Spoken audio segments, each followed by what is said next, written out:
Welcome guys back to another ILW Pod video, and today we will be doing what if Nasty Nate booked AEW x WWE Forbidden Door pay-per-view, and we are going to get right into it, which Triple H will kick off the Raw after Saturday night's main event, where John Cena's final match was the retirement, and he announces he has a special guest, and Tony Khan, the CEO of AEW, comes out, and they announce that AEW's World End is canceled, but at WWE and AEW Forbidden Door will take its place, okay? They tell us that there will be 11 sanctioned matches.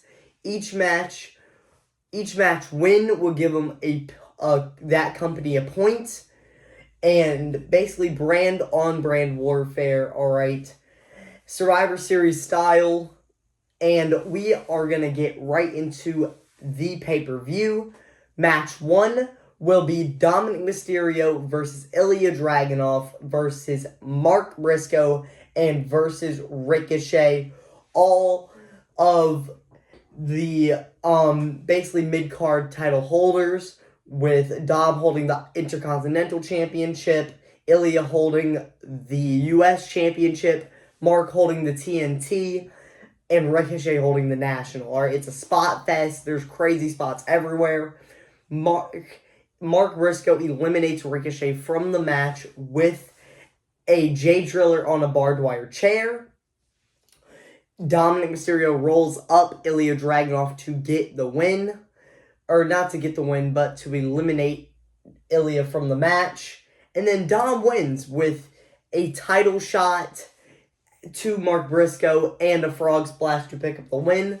WWE has 1 point and AEW has 0. Alright. And then we go to match 2. It's both women world title holders. Alright. We have Jade Cargill, the WWE Women's Champion, and Chris Statlander, the AEW Women's World Champion. Some of the moments are Jade. She's in control most of this match, and she just uses a lot of her killer offense, but Statlander and Jade have had history in the past. Alright, Chris Statlander suplexes Jade through the timekeeper table, and Jade does get back in the ring to beat the count. Statlander hits a Big Bang Theory on to Jade, but she cannot get the pinfall victory. That is how Chris Statlander beat Jade in the past for the TBS Championship. Alright. Jade hits an avalanche Jaded from the second rope for the win, though. And WWE is up 2. AEW has 0. Match 3 is FTR versus the Usos. FTR is in control for most of the match, while the Usos have dissension throughout said match. Alright, Usos have many comebacks in between, but they're all short-lived by FTR.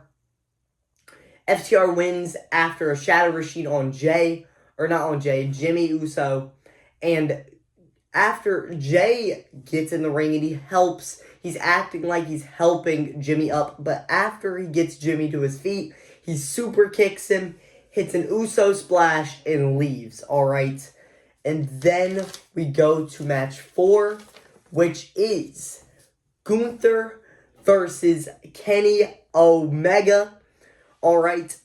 And throughout this match, Kenny is trying to utilize his speed and his agility. And Gunther uses mostly just how Gunther is, his strength and his power. And Gunther slows down Kenny for the first part of the match, alright, with chops and power slams and big boots. Puts the beats on him on the outside. And once they are outside, Gunther picks up Kenny and he goes for that where he runs and just throws his opponent at the post.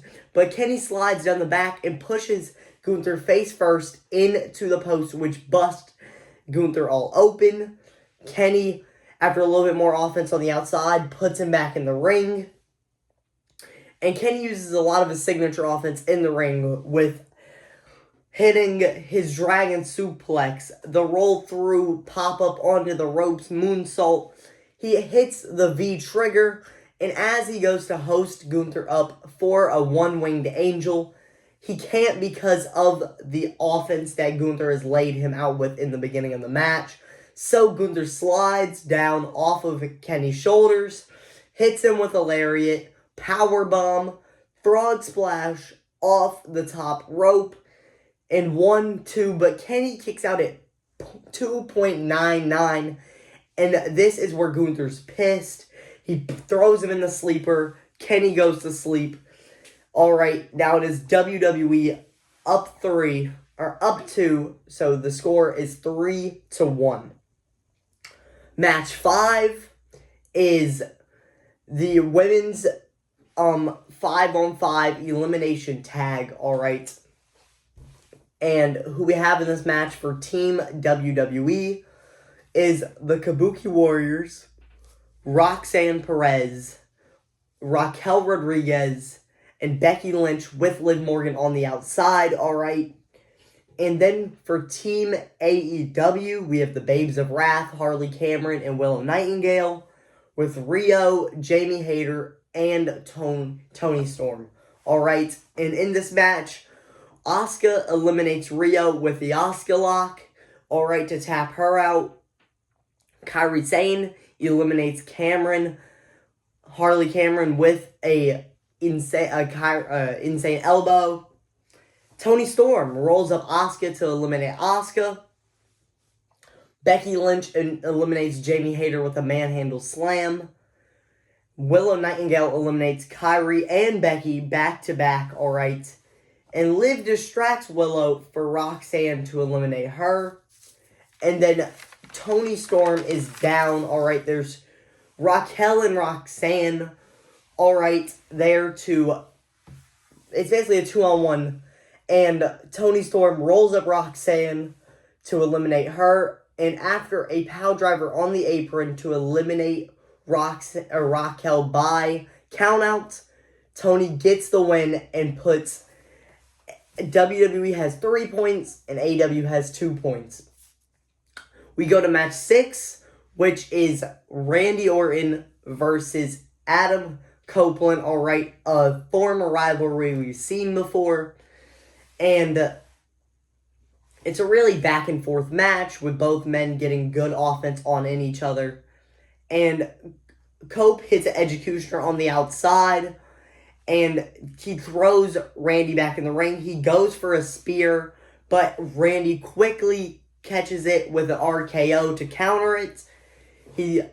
After a little bit more offense, he gets him on the top rope. Avalanche RKO. He's going for the punt kick for the end, but at the end, right before he hits this punt kick, he's running. Christian slides in the ring and takes the punt for Adam Copeland. Edge gets up, hits a spear, 1, 2, 3. It is now WWE has 3, AEW has 3. Also ties up the match. Alright, we go to match 7. It is a Cry Me a River match. It's basically an I Quit match. And the opponents are CM Punk versus Jack Perry. Alright, 2 men that had a rivalry, not on screen, but off screen. Alright. And they fight throughout the arena. They go backstage. They're using weapons. And Punk uses a dog collar to call back between him and MJF. Jack Perry busts Punk open with a steel chair to the dome. But a main spot in the match that basically took Perry out of said match. They go to the parking lot where Punk hosts up Perry for a power driver. But right before he yells at him, he's like, "Cry me a river, this is real glass." And he power drivers him on it. And then the way he knocks out Perry, basically, and he gets Perry back to the ring with a forklift, kind of like how Daniel Bryan did to Kane back long ago. And he hits the Macho Man elbow off the forklift and then picks him up, GTS. And he uses the dog collar to make Perry say I quit for the win. Alright, now WWE has 4 and AEW has 3. Match 8, it is the Young Bucks versus the Judgment Day. Alright, and the Bucks hit double super kicks on JD to try to take him out of the match. Finn and JD use a lot of tag team offense also in said match. The Bucks hit a Meltzer driver onto JD, but Finn is the legal man with a sneak tag, and he takes out one of the Bucks, and he rolls up Nick Jackson to get the win. The score is WWE has 5, AEW has 3. Alright, and we go to match 9. Darby Allin versus Obafemi. Alright, a big size difference, and it shows how Oba is throwing around Darby around the ring, out around the outside. And Darby's trying to take this punishment and tire out Oba. And Oba even puts Darby through the barricade with a spear. But after Oba misses a clothesline and hits the ref, Darby low blows him, alright, and then hits a coffin drop for the win. WWE has 5, AEW has 4. Match 10, Mercedes Moné versus Bayley. Alright, Moné and Bayley use a lot of callbacks to their rivalry in this match. Alright, they've had great bangers like an NXT on the main roster. Alright, Bayley hits an avalanche Bayley to belly, and it almost gets the win after Bayley hits a rose plant, but Moné counters into the Moné Maker, tries to tap her out, but Bayley does escape, hits another rose plant, 1, 2, close kick out, and after Moné distracts the ref a little bit, Bayley goes to attack Moné, but Moné rolls her up. Bayley kicks out and then gets put into another Moné Maker and taps out Bayley for the win. WWE has 5 and AEW also has 5. They are tied up. And that's where match 11 comes out, alright. And it is the men's 5-on-5 elimination. We have Team WWE. It is Cody Rhodes, Logan Paul, LA Knight, Sami Zayn, and a returning Chris Jericho. Alright, which it kind of seems like Jericho jumped ship from AEW to back to WWE, but Team AEW is Samoa Joe, Swerve, Hangman Adam Page, Okada, and MJF. Alright, and we start off this match with Joe getting a quick elimination on LA Knight after a muscle buster. Chris Jericho eliminates Hangman with a code breaker. Sami Zayn gets eliminated by Okada's Rainmaker. Swerve eliminates Logan Paul with a house call. Cody hits a Cody Cutter on MJF to eliminate him after MJF has kind of beefed Cody this whole match. And Cody also crossroads Joe to eliminate him. Okada eliminates Jericho with 2 Rainmakers back to back. Cody rolls up Swerve and hits 3 crossroads on Okada to pick up the win for his team. Alright, which sets the score for 6-5, makes WWE the better company of the year. Alright, but the lights go out and they come back on, and Justin Roberts is in the ring, and he announces that we have one more match. It's not over. It is an unsanctioned match between 2 of the greats of both companies. And the lights go out. They come back on. Moxley's music hits. Roman music hits. And we get the match started. The match starts with Moxley rushing Reigns with a fork. He starts stabbing him. But Reigns counters and he gets him off and he's sick of it. But throughout the match, Mox tries to use weapons and tries to break down Reigns. He uses weapons like chairs, chains, kendo sticks, wooden skewers. and attacks, but Reigns slows him down and is able to counter some of the offense, alright? The turning point of this match is when Reigns spears Mox through a glass pane and barricade where the glass pane was leaning up against. Reigns puts Mox through the announce table, alright, with just a power bomb, his little power bomb, alright. Reigns goes for the win, but Claudio interferes. Reigns takes out him with a guillotine choke, and Mox stops Reigns, goes for a curb stomp, and also tries to go for the pin. But after Reigns kicks out, Mox brings out a cinder block, tries to curb stomp Reigns through it, but Reigns reverses and does the stomp to Mox, picks him up, rebound, spear, 1, 2, 3. Alright, and at the end of this match, Seth Rollins comes back.